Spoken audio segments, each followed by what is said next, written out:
عليكم ورحمة الله وبركاته. ازيكم عاملين ايه؟ يا رب كده تكونوا كويسين وبخير.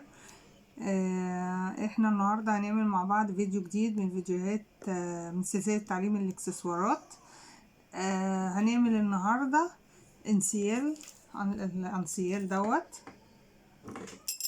هو عبارة عن انسيال كده زي ما انتم شايفين من خيط السنارة. بصوا ده شكله، ده شكل تاني، ده كله عبارة عن لولي كبير وصغير.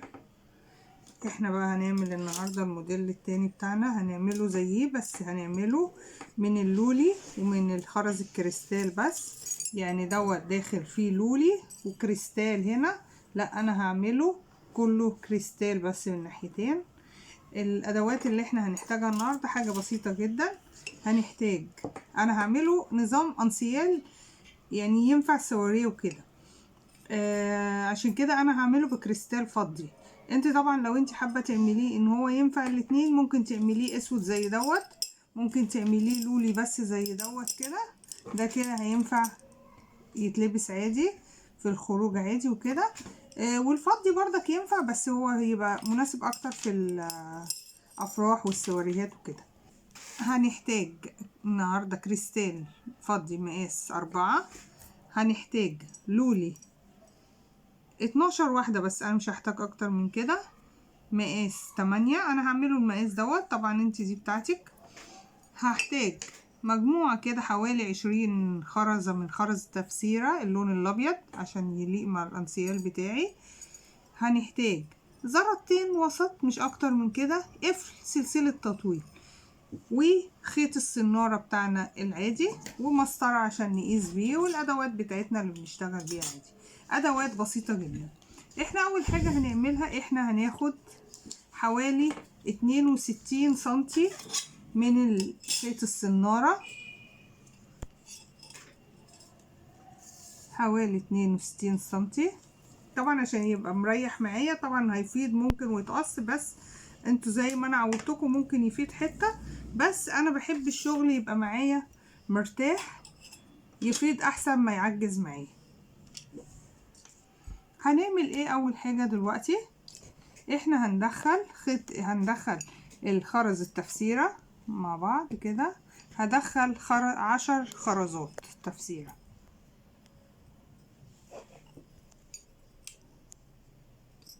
طبعا الالوانات دي قبل كده انا قلت لكم دي بتاعتكم، اعملوا اللي انتوا عايزينه في الالوان، المقاسات بردك اللي تناسبكم، انتي بتبتكري حسب ذوقك انتي.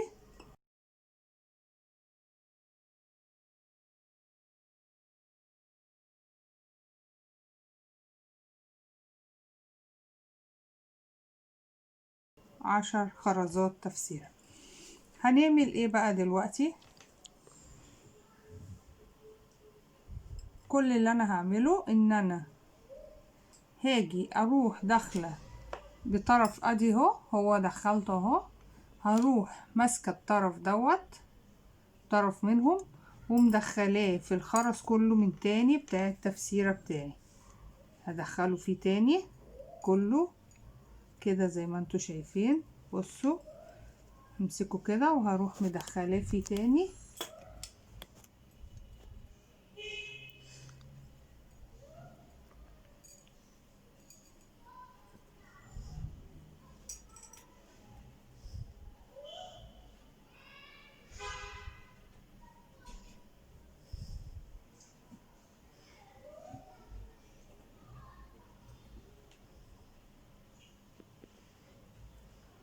اهو. هحاول بقى انا هعمل ايه بقى دلوقتي، هشد الطرف بتاعي اللي انا دخلته، لازم الطرف اللي هنا يبقى قد الطرف اللي هنا، فهحاول اظبط التفسيرة معايا بحيث يبقى الطرفين قد بعض. بس كده انا شديته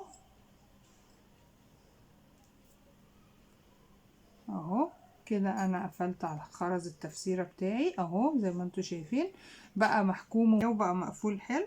هعمل ايه بقى؟ عندي الطرفين اهم عادي، هاخد في طرف منهم لولاية، والناحية التانية كريستال اللي انا قلت عليه اللي هو مقاس 4 دوت، هاخد 5 كريستالات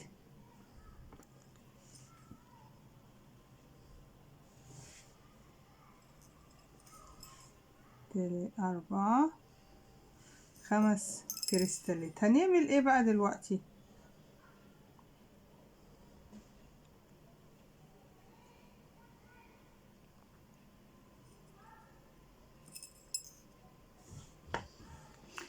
بصوا بقى، بقت هنا في الطرف ده لولاية وفي الطرف دوت الكريستال.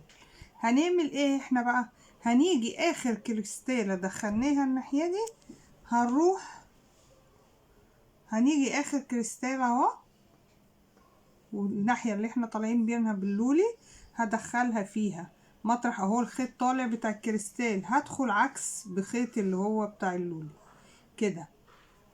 اعمل ايه بقى؟ هشد الشغل معايا كده، هيبقى ده منظرها قدامنا زي ما انتوا شايفينه كده. هعمل ايه بقى دلوقتي؟ الناحية كده ادي الكريستال اهو، الناحية اللي قصادها هي كأنها قصاد الكريستال دي اهي، هرجع احط فيها كريستال تاني 5 كريستالات.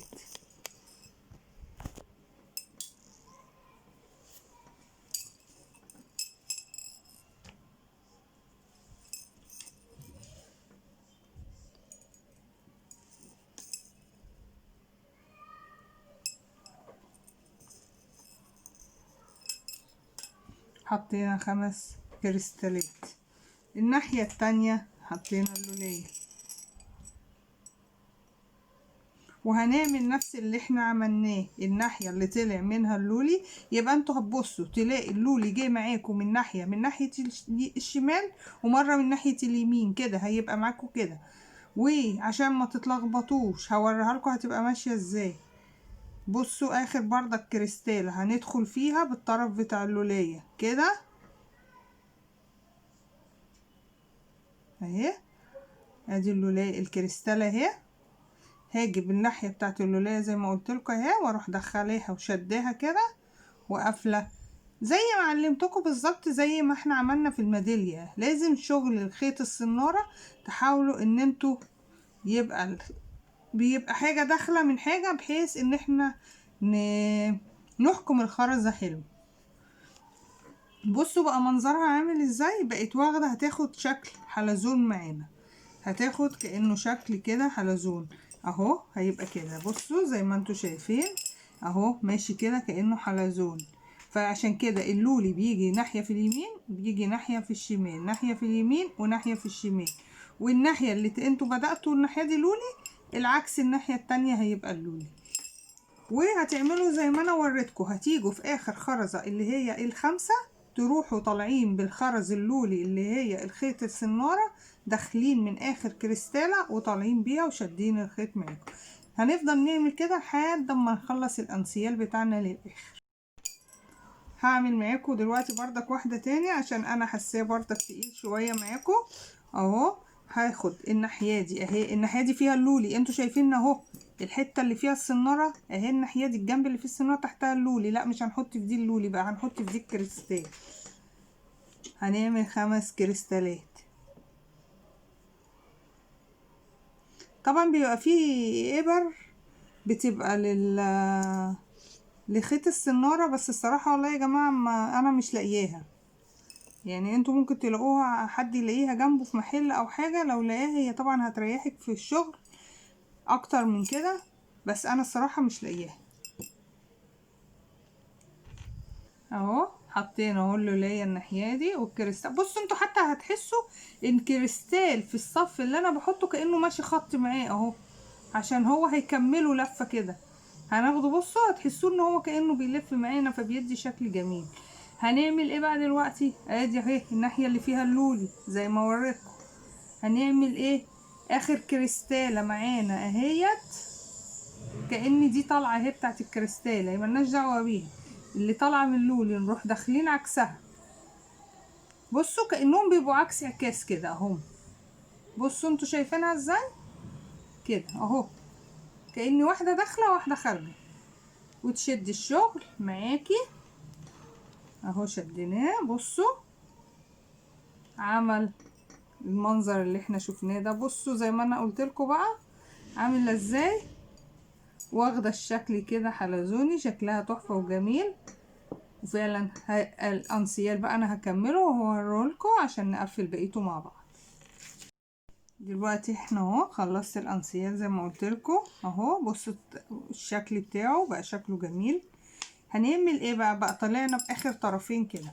حطيت في الناحيه دي 5 خرزات تفسيره اللي هو الابيض بتاعي، والناحيه دي 5 زيهم. هعمل ايه بقى دلوقتي؟ هروح جايه بالطرف اللي الناحيه دي ادخله في اللي هو الخرز اللي الناحيه دي ده، يعني كل طرف هدخله في الخرز اللي قصاده خلاص، والطرف اللي هو ده هدخله في الخرز دوت، يعني دوت هدخله في ال5 دول، وده هدخله في ال5 اللي الناحية التانية، وهعدي خيط السنارة منهم كلهم تاني كده. بصوا اهو رجعت دخلته اهو، واشد خيط السنارة معايا جامد اهو كده زي ما انتوا شايفين اهو عشان يقفل معايا. انا ليه بقى عملت دي؟ انا ليه عامله دي؟ انا عامله دي عشان دي اللي انا هدخل فيها الزراد بتاعي. هعمل ايه بقى دلوقتي؟ هاجي بخيط السناره بتاعي، انا هروح جايه همشي بيه جوه الخرز، هحاول امشي بيه الطرف اللي انا طلعته من هنا والطرف اللي طلعته من هنا، همشي فيه جوه الخرز بقى بطريقه عشوائيه. مهم ان انا ما ارجعش اخرج بيه تاني، هدخل بيه جوه الخرز بقى الكريستال اهو مثلا الناحيه دي مع جوه اللولي، افضل امشي بيه كده جوه الخرز بحيث ان انا زي ما بنقول ان احنا نمسك الشغل حلو قوي معانا كده اهو. بصوا هاجي الناحيه دي بردك هدخلها كده، بمشي بطريقه عشوائيه مش فيهاش اي نظام، بحيث ان انا بس ان انا احكم الشغل معايا، وخيط السنارة يكون داخل في اكبر كمية من الخرز بحيث ما يفكش مننا الشغل اهو. دخلناها في اللولي اهي، شديناها منها حلو.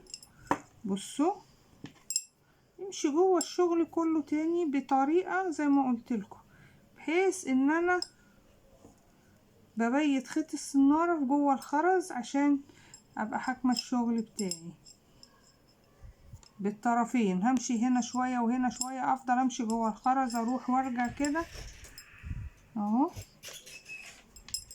ادخل بيه جوه الكريستال. المهم ان انا اداري الخيط بتاعي بتاع السنارة جوه الخرز، وفي نفس الوقت ان انا كل ما بدخله جوه الخرز زيادة بايه بيتحكم، لان دوت ما بيتمسكش مثلا بفول ستوبر او اي حاجة. ان انا كل اللي انا بعمله ان انا ببيته جوه الخرز، فبي ايه بيدي متانة للشغل بتاعي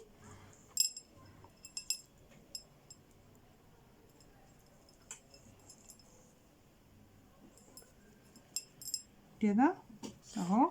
بصوا انا مشيت بيها على قد ما اقدر جوه الخرز، وزي ما قلت لكم انا مش بعجزكم ان انتوا بتعملوها في اي حته تناسبكم، في اي خرزه تناسبك دخليها، ارجعي بيه الشغل عادي في اي حته، امشي بالخرزه يمين شمال. المهم ان انتي ما ترجعيش بيها عند خرز التفسيره دلوقتي، دخليها اهو كده في اللولي في الكريستال.